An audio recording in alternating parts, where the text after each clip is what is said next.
Hello everyone, today I want to queue up some Genius Invocation trading card game, the Genshin TCG, and I know it took me quite a while to do a video on this, but to be fair, there was quite an extensive amount of NPC battles, and I'm still not done, but at least I unlocked every card.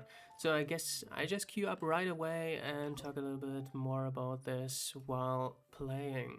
First of all, I think there's a lot of potential here. I think it's really fun, but I might be crazy, but I thought there might be like a ranked ladder or like a league system or something that incentivizes you to like queue up and progress through some ranked system. That's not here, so that's the main reason why I didn't feel very compelled to play this game mode, to be fair, and to be quite honest, actually. But yeah, and this right at the beginning, I think there's the first problem with this, because as always in card games, the first turn is really strong, and there is like no mechanic for the player who goes second, or a little bit of lag. What's going on here? Like in Hearthstone, for example, the second player gets the coin. I don't think you get anything here if you go second, so that's already a problem, but it's not too bad, I guess. I think the meta, didn't play too much, but I saw a lot of freeze teams with like Jingzhou and Ayaka, for example. And here we see Ganyu, also very popular, I think. So control, I guess, in like trading cards terms, is pretty popular here. I just built like a tempo deck here with some summons that do most of the damage with Fischl, Collei and Xiangling. So let's see how this goes. I'm going first, so play this, which allows me to get 2 of the dice matching to the element of my current character.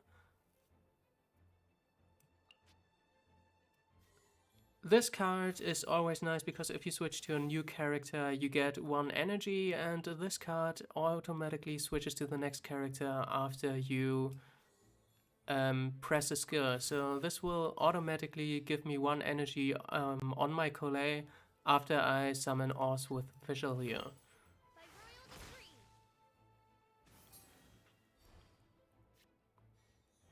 And now I have 2 energy left, so I can use this card next turn to automatically get to 2 energy with Collei, and can end my turn and basically go first next turn and instantly summon her burst skill.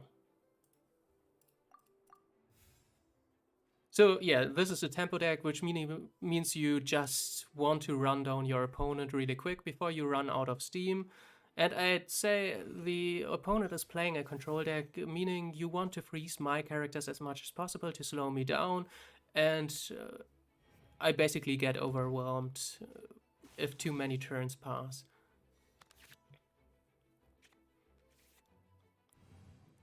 Like, I'm not super experienced with trading card games. I only played Hearthstone on its release for like a year or 2, so that's about as far as my experience with this goes.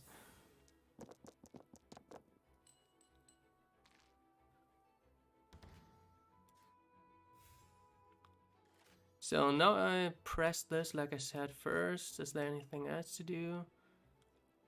This is end phase, so there's no point to play this first. I guess I play this artifact, which allows me to get 1 more Dendro die after I press this, which allows me to switch to Xiangling and press another skill on her.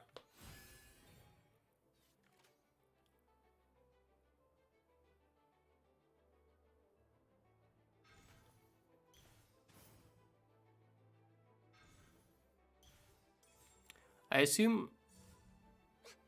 Okay, he doesn't really want to freeze me, which is a little weird, but I guess he has a plan, hopefully.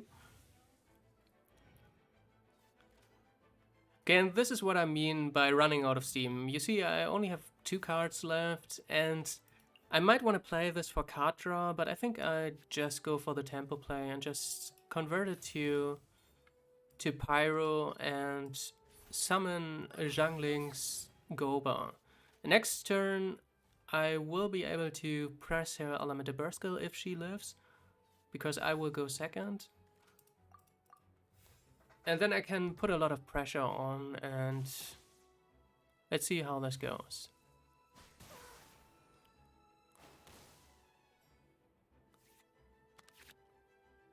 Oh, and I got some card draw. This is good. This is really high value. I think one cost draw 2 cards is actually pretty good. So I got pretty good dice here because I want to press Xiangling's Berserker, so I got this and switch to Fischl next to resummon Oz. I also get this, which allows me to switch for free, so I'm a little bit more efficient on my die. So I think this will be pretty strong. And he destroyed my gold bar. That's a little bit annoying.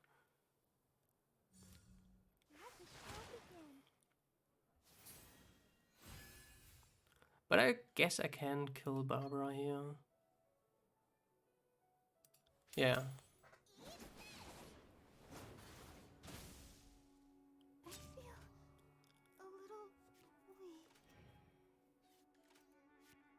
Maybe I should have used my card draw first, because I can switch for free, so I don't actually need the extra die.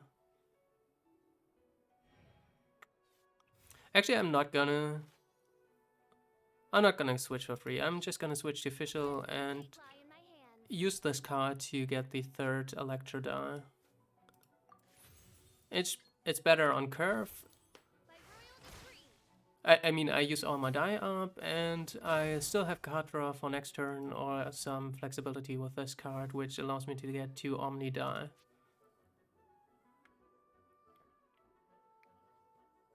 Oh, it's my turn. I'm sleeping here. I think Ganyu also dies here. After this game, I will just quickly show my deck in case you want to copy it after you saw how it plays.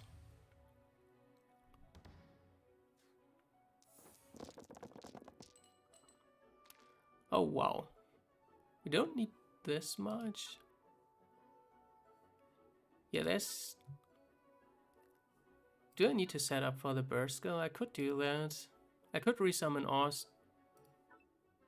But Oz is already out. It's kind of awkward. I just keep 3.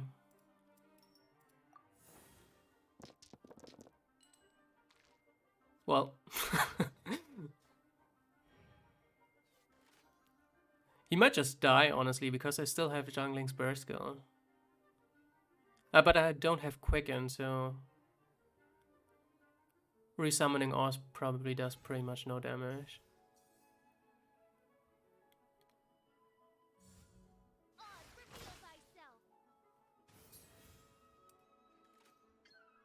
Oh, never mind. I get Overload, I forgot about that.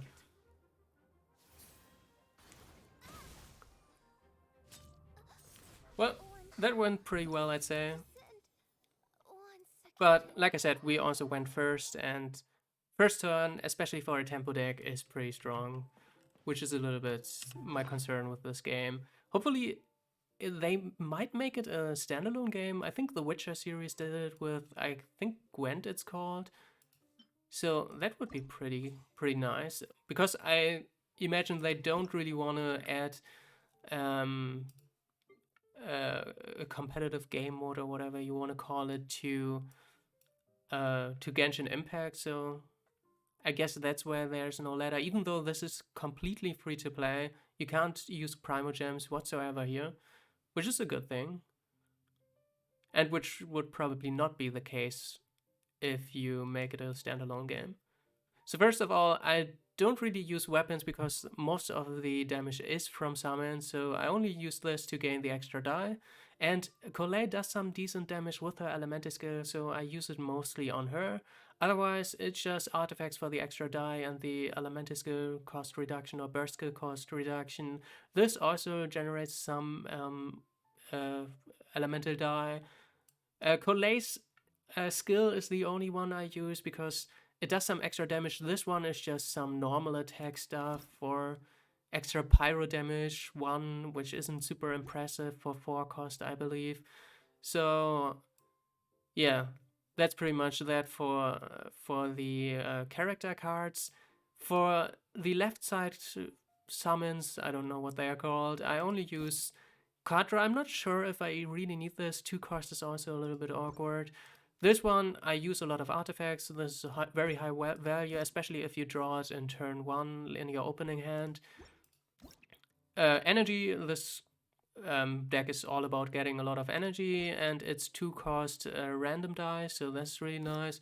This one, I already talked about it in game, extra energy when you switch characters. This is just really nice overall to make use of dice that you couldn't use otherwise. Free character swap, really nice. You need to swap a lot to get all your summons out. Like I said, this is really high value, 1 cost, draw 2. I think in general in most trading card games this would be really nice.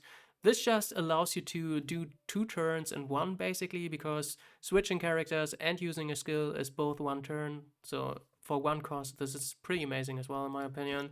This again, it just extra energy for 2 random die. It just lets you use up dice that you otherwise couldn't. And this, it gives you 1 more usage on your summons.